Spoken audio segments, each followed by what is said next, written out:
জবানে ইয়ার মন্দুর কি ওয়া মন্দুর কি নমিদানম, জবানে ইয়ার মন্দুর কি ওয়া মন্দুর কি নমিদানম, अगर बूदे चे खुशबू दे जबान अशबर दिहाने मन। आय रब्बे करीम, तुम्हार भाषा हलो अरबी और আমার ভাষা হলো বাংলা। আহারে আমার কত বড় বদনসিব, আমি তোমার ভাষাগুলো পড়তেও পারি না, বুঝতেও পারি না। আহারে আমি যদি তোমার ভাষাগুলো পড়তে পারতাম, বুঝতে পারতাম, তাহলে কতই না মজা লাগতো। কারণ দুনিয়ার কবিরা বলে গেছেন, দরসখুন মুফি বানাম চুবু এগুল দরবুল গেগুল হর কে দিদান মাইলে দারাত দরসখুন বিনাদ মারা। দুনিয়ার কবিরা বললেন, ও কবিতার আশিক, তোমরা যদি আমাদের সাথে সাক্ষাৎ করতে চাও তাহলে আমাদের কাছে আসিয়া সাক্ষাতের প্রয়োজন নাই, আমাদের কবিতার ভিতরেই তোমরা আমাদেরকে খুঁজলি পাইবা। ও মুসলমান, আমি বলতে চাই, সাধারণ কবির যদি কবিতার ভিতরে আল্লাহ, নিজের কবিতার ভিতরে যদি কবিকে খুঁজে বের করা যায়, তাহলে আমার আল্লাহ তাআলার কোরআনের ভিতরে আমার আল্লাহকে খুঁজে বের করা যাবে কি যাবে না? এই সমস্ত দিক ও নির্দেশনাগুলো বুঝানোর জন্য আল্লাহ রাব্বুল আলামিন আসমান থেকে 104 খানা কিতাব নাজিল করেছেন। চিল্লায়ে বলেন সুবহানাল্লাহ। 104 খানা কিতাব প্রথমত দুই ভাগে বিভক্ত। কিছু কিতাব সহিফা, ছোট কিতাব, আর কিছু হলো বড় কিতাব। সহিফা হলো 100 খানা, আর 4টা হলো বড় কিতাব। এই 4টা কিতাব আবার দুই ভাগে বিভক্ত। কিছু কিতাব শুধু কিতাবুল্লাহ, আর ওনলি ওয়ান, একটি মাত্র কিতাব যেটা কিতাবুল্লাহ প্লাস কালামুল্লাহ। চিল্লায়ে বলেন সুবহানাল্লাহ। তাওরাত, জাবুর, ইনজিল, এই 3টা কিতাব শুধু কিতাবুল্লাহ, এটা আল্লাহ তাআলার কিতাব। কিন্তু কোরআনুল কারীম এটা কিতাবুল্লাহ প্লাস কালামুল্লাহ, এটা শুধু আল্লাহর কিতাবই নয়, এটা আল্লাহ তাআলার জবানের ভাষা। চিল্লায়ে বলেন সুবহানাল্লাহ। সেই কিতাব আমাদের সামনে, আমাদের উপরে নাজিল করেছেন। যে যত বড় হয় তার কথার দাম তত কি হয়? পাওয়ারই হয়। মনে করেন আপনাদের এলাকার ভিতরে একজন সাধারণ মানুষের কথা থেকে যে মেম্বার আছে, মেম্বারের কথার দাম কম না বেশি? অবশ্যই বেশি। একজন মেম্বারের কথার থেকে একজন চেয়ারম্যানের দাম কম না বেশি? অবশ্যই বেশি। একজনের চেয়ারম্যানের থেকে একজন এমপির দাম কম না বেশি? অবশ্যই বেশি। একজন এমপির থেকে একজন মন্ত্রীর কথার দাম কম না বেশি? অবশ্যই বেশি। বুঝে থাকলে বলুন, একজন মন্ত্রীর থেকে একজন প্রধানমন্ত্রীর কথার দাম কম না বেশি? ও মুসলমান, আমি বলতে চাই, শুধু বাংলাদেশের প্রধানমন্ত্রী নয়, বাংলাদেশের প্রধানমন্ত্রী থেকে শুরু করে ইন্ডিয়া, পাকিস্তান, যত বড় বড় প্রধানমন্ত্রী আছে না কেন, সারা বিশ্বের প্রধানমন্ত্রী কথা যদি আমরা এক পাল্লায় রাখি আর এক পাল্লায় যদি আমার আল্লাহর কথা রাখি, তাহলে চিল্লায় বলেন কার কথার দাম বেশি হবে? আল্লাহ তো খালেক, আমরা তো মাখলুক। খালেকের সাথে মাখলুকের কোনো তুলনা হয় না। সেই কথা হলো আমাদের সামনে নাজিলকৃত কোরআনুল কারীম। সুতরাং যেটার পাওয়ার বেশি, যেটার দাম বেশি, এটার সাথে যদি কেউ লাগে তাহলে তাদের দাম কম না বেশি? আরো চিল্লায়া বলেন, কম না বেশি? মনে করেন একজন এমপিকে সরকার তাকে একটা পাওয়ার দিয়েছে, একটা এরিয়া দিয়েছে, এরিয়ার কন্ট্রোলের জন্য তাকে এমপির দায়িত্ব দিয়েছে। এই এমপির সাথে যারা সম্পর্ক রাখে, সে যদি এমপির দূরের কেউ আত্মীয় হয়, এরপরেও আমরা বিগত 16 বছর দেখেছি যে তার দাপটে এলাকার ভিতরে থাকা যায় না, মনে হয় দেশটাই তাদের। কিন্তু পতন তো একদিন হবেই। যেটা আল্লাহ তাআলা 5 আগস্টে আমাদেরকে দেখায় দিয়েছেন। চিল্লা বলেন ঠিক না ঠিক? কত বড় সে জালেম হোক না কেন, ফেরাউনের ঠিকাও কি বেশি হয়ে গেছিল? ফেরাউন তো কত বড়, সে নিজেকে খোদা পর্যন্ত দাবি করেছে, কিন্তু আল্লাহ তাআলা তাকে নীল দরিয়ার কাদা মুখের ভিতরে দিয়ে কাদা খেতে খেতে দুনিয়া থেকে বিদায় করেছেন। এই জন্য আমি বলতেছিলাম আল্লাহর কোরআন এটা সবচেয়ে দামি একটা কিতাব। যেই জিনিসটা যত দামি হয় ওই জিনিসের সাথে যে সম্পর্ক রাখে, যেভাবে সম্পর্ক রাখবে আল্লাহ রাব্বুল আলামিন তার দামও বাড়িয়ে দিবেন। মুসলমান ভাইরা আমার কথাগুলো ভালো করে বুঝবেন। আল্লাহ তাআলার অসংখ্য অগণিত ফেরেশতা আছে। এই ফেরেশতাগুলোর ভিতরে একজন ফেরেশতা আছে যার নাম হলো জিবরাইল আলাইহিস সালাম। আপনারা নাম জানেন কি জানেন না? সবচেয়ে পরিচিত একটা ফেরেশতা জিবরাইল আর আজরাইল, এই দুইটা হলো সবচেয়ে কি পরিচিত, কারণ আজরাইল সবার কাছে আসবে আর জিবরাইল শুধু খাস খাস ব্যক্তি নবী রাসূলের কাছে আল্লাহ পাঠাইছে। এই জিবরাইল আমিন, এই ফেরেশতার এত দাম কেন? এই ফেরেশতার মাধ্যমে আল্লাহ রাব্বুল আলামিন দুনিয়াতে যতগুলো কিতাব পাঠাইছেন তার মাধ্যমে পাঠাইছেন। শেষ পর্যায়ে আল্লাহ রাব্বুল আলামিন কোরআনুল কারীম নাজিল করছেন। 1 বছর নয়, 2 বছর নয়, 5 বছর নয়, 10 বছর নয়, দীর্ঘ 23 বছর ধরে আল্লাহ তাআলা জিবরাইলের মাধ্যমে আমার পয়গম্বরের উপরে কোরআন নাজিল করেছেন। চিল্লায়া বলেন সুবহানাল্লাহ। ও মুসলমান, সুতরাং বুঝতে হবে জিবরাইল কেমন ফেরেশতা, এই ফেরেশতার এত দাম কেন? আল্লাহ রাব্বুল আলামিন ঘোষণা করলেন ইন্নাহু লাকাউলু রাসূলিন কারীম, নিশ্চয় আমি এই কিতাবটাকে সম্মানিত একজন দূত, রাষ্ট্রদূতের মাধ্যমে আমি এই কোরআনটাকে নাজিল করেছি। সম্মানিত কেমন সম্মানিত?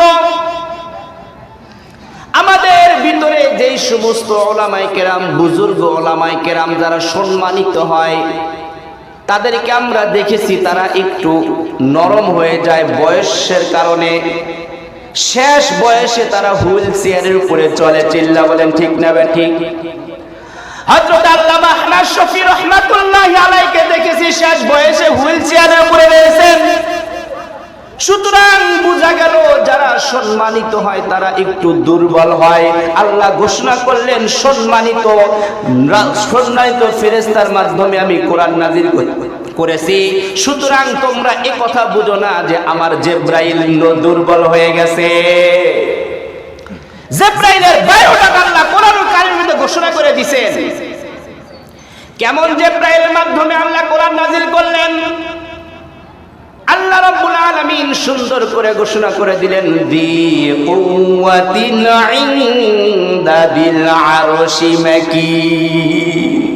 দি কুওয়া, শক্তিওয়ালা জিবরাইলের মাধ্যমে আমি কোরআন নাজিল করেছি, যেই কোরআন আমার কাছ থেকে আমার পয়গম্বরের উপরে নিয়ে যাইতে রাস্তার ভিতরে যদি প্রতিবন্ধক শয়তান যদি ব্যারিকেড দিয়ে ফেলায়, আর আল্লাহ তাআলা একটা আয়াত দিয়েছিল পূর্ণাঙ্গ, ওই আয়াত থেকে শয়তান যদি কিছুটা ডাকাতি করে নিয়ে যায়, আমার পয়গম্বরের কাছে যদি আংশিক নিয়ে যায়, এই সাহস, এই ক্ষমতা, এই শক্তি যাতে শয়তান না পায়, এই জন্য আল্লাহ তাআলা ঘোষণা করে দিলেন দিয়ে কুওয়া, আমি শক্তিওয়ালা জিবরাইলের মাধ্যমে কোরআন নাজিল করেছি। চিল্লায়া বলেন সুবহানাল্লাহ। সুতরাং কি বোঝা গেল? আল্লাহ রাব্বুল আলামিন নরমাল কোন ফেরেশতার মাধ্যমে কোরআন নাজিল করেন নাই। শুধু এতটুকু নয়, আবার জিবরাইলের ক্ষমতা কতটুকু তোমরা জানো নাকি? আল্লামা আত্তার রহমাতুল্লাহি আলাইহি বলেন আখদাওয়ান দেখে হাঙ্গামি সাহার कर दे कौमे लू तेरा जेर ज़बार। কত বড় শক্তিওয়ালা বলে আমার জিবরাইলে এত শক্তি যে কওমে আদকে তার পাখা দিয়ে পুরা কওমটাকে তুলে আসমানে তুলে নিচের দিকে দাবায় দিয়েছেন। কত বলে শক্তিওয়ালা জিবরাইল, সুবহানাল্লাহ। শুধু এতটুকুই না, আল্লাহ তাআলা আরো বললেন, কি বললেন? যী কুওয়াতিন ইনদা যিল আরশি মাকিন। আমার জিবরাইলের শক্তিওয়ালা শুধু এতটুকুই নয়, আমার জিবরাইলের বাড়ি কোণে তুমি জানো নাকি? যী কুওয়াতিন ইনদা যিল আরশি মাকিন। আমার আরশের নিচে আমার জিবরাইলের বাড়ি। চিল্লা বলেন সুবহানাল্লাহ। এরকম একজন ফেরেশতার মাধ্যমে আল্লাহ কোরআন নাযিল করলেন, যার কারণে জিবরাইলের দাম আল্লাহ তাআলা অন্যান্য ফেরেশতা থেকে বেশি করে দিলেন। এরপর আল্লাহ রাব্বুল আলামিন কোরআনুল কারীমকে কোন মাসের ভিতর নাযিল করলেন? আল্লাহ তাআলা ঘোষণা করে দিলেন, শাহরু রমাদানাল্লাযী উনজিলা ফীহিল কুরআন। আল্লাহ রাব্বুল আলামিন ঘোষণা করলেন, আমি 12টা মাসের ভিতর থেকে একটা মাস আছে, যাই মাসের নাম রমজানুল মুবারক। এই মাসের ভিতরে আমি কোরআনুল কারীমকে নাজিল করেছি। সুতরাং এই মাসের দাম আল্লাহ রাব্বুল আলামিন অন্য মাসের থেকে বাড়ায় দিয়েছেন। চিল্লা বলেন সুবহানাল্লাহ। এই মাসের দাম কত বাড়ায় দিয়েছে? আল্লাহর পয়গম্বর বলে, এই মাসের ভিতরে কোন একজন বান্দা যদি একটা নফল ইবাদত করে, তাহলে আমার আল্লাহ তাআলা তার আমলনামায় একটা ফরজ ইবাদতের সওয়াব দান করে দেয়। আর যদি কোনো বান্দা একটা ফরজ আদায় করে, তাহলে ওই বান্দার আমলনামায় ৭০টা ফরজ ইবাদতের সওয়াব দান করেন। চিল্লা বলেন সুবহানাল্লাহ।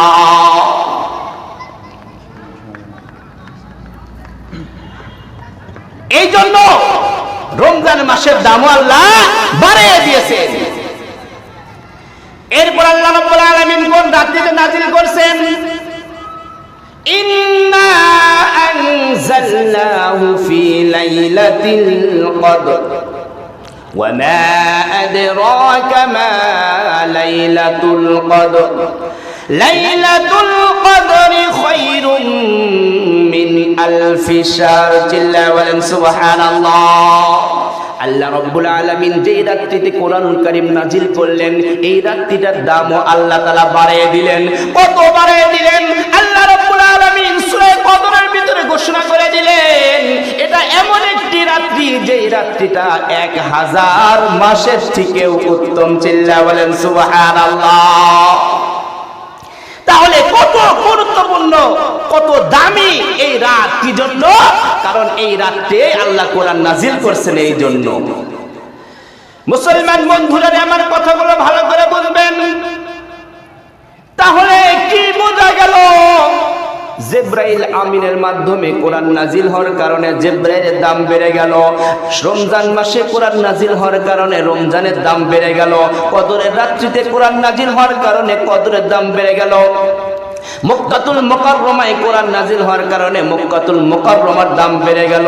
এমন একটা কোরআন যদি যেই আল্লাহ আমাদের উপর নাজিল করছেন, আমরা যদি সেই কোরআনের সাথে সম্পর্ক রাখি, তাহলে আমাদের দাম কমবে না বাড়বে? আরো চিল্লায় বলেন, কমবে না বাড়বে?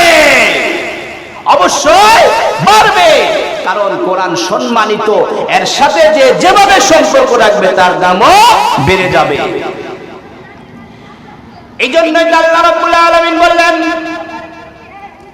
আমি এই কোরআনুল কারীম নাজিল করেছি বান্দা তোমাদের জন্য।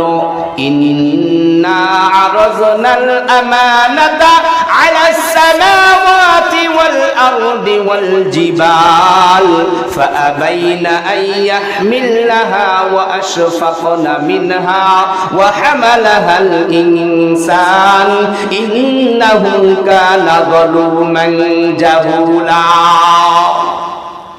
ও বান্দা শোনো, আমি এই কোরআনুল কারীমটাকে সর্বপ্রথম আসমানের উপরে রাখতে চাইছিলাম, কিন্তু আসমান এত বড় একটা আমানত, এটা রাখার জন্য ভীতি প্রদর্শন করছে যে আল্লাহ, আমি আপনার এই আমানতটা বহন করতে পারবো না।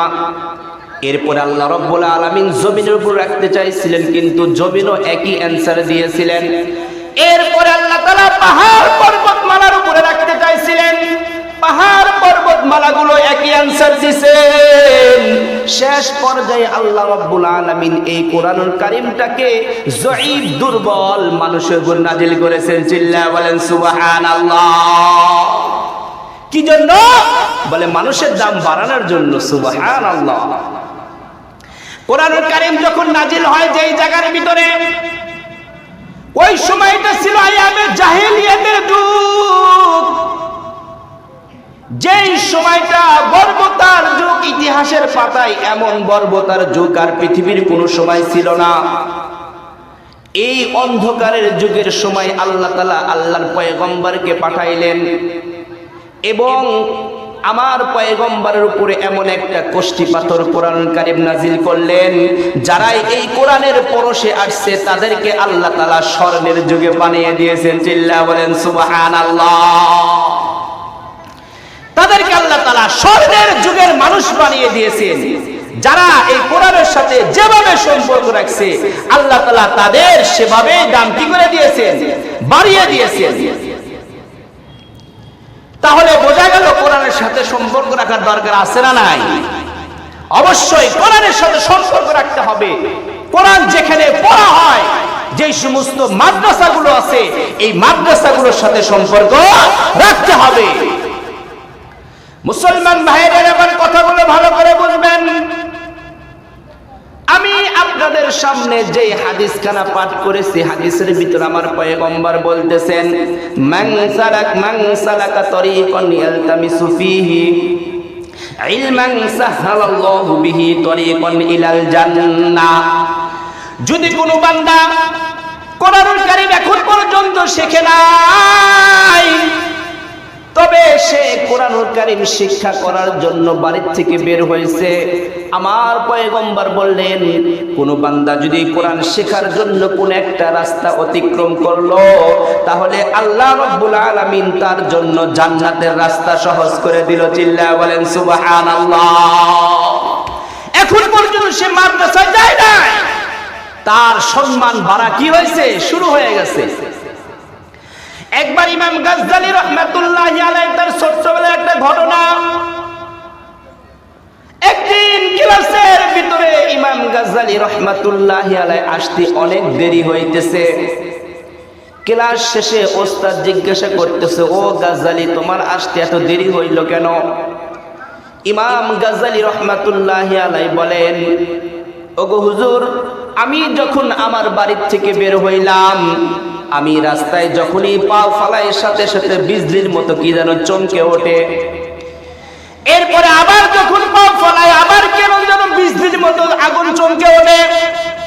আমি একটু গভীর লক্ষ্য করে দেখি আল্লাহ তাআলার নূরের তৈরি ফেরেশতারা আমার পায়ের নিচে তাদের নূরের পর বিছিয়ে দিয়েছেন। চিল্লায়া বলেন সুবহানাল্লাহ। যারা কোরআন পড়তে যায়, কোরআনের সাথে সম্পর্ক রাখতে চাচ্ছে, এখনো শেখে নাই, তাতেই আল্লাহ তাদের মর্যাদা বাড়িয়ে দিয়েছেন। আর কোন বান্দা যদি কোরআনুল কারীমকে হিফজ করে, হিফজ করার পর তার পুরা জিন্দেগিটা যদি সুন্দর করে সাজায়, হালালকে হালাল ভাবে হারামকে হারাম ভেবে যদি সুন্দর করে তার জিন্দেগিটাকে সাজায়, আমার পয়গম্বর বললেন কিয়ামতের ময়দানে ওই বান্দার হাতে জান্নাতের চাবিকাঠি দেওয়া হবে। শুধুমাত্র তাকেই নয়, সে তাকে এরকম একটা ক্ষমতা দিয়ে দেওয়া হবে, একজন নয়, দুইজন নয়, তার যেরকম মনে চায় 10 জন যাদের উপরে জাহান্নাম ওয়াজিব হয়েছে, এরকম 10 জন ব্যক্তিকে সে সুপারিশ করে জান্নাতে ঢুকায় নিতে পারবে। চিল্লায়া বলেন সুবহানাল্লাহ। তাহলে মর্যাদা পারে না কমে? দুনিয়াতেও তাদের মর্যাদা, আবার হাসরের ময়দানেও মর্যাদা, আবার জান্নাতে তো আল্লাহ বলবে, ও কোরআনের হাফেজ তুমি পড়ো, এবং তোমার পড়ার মঞ্জিল যতদূর পর্যন্ত যাবে তোমার বিল্ডিং তত দূর পর্যন্ত আল্লাহ তাআলা বাড়িয়ে দিবেন। সুবহানাল্লাহ।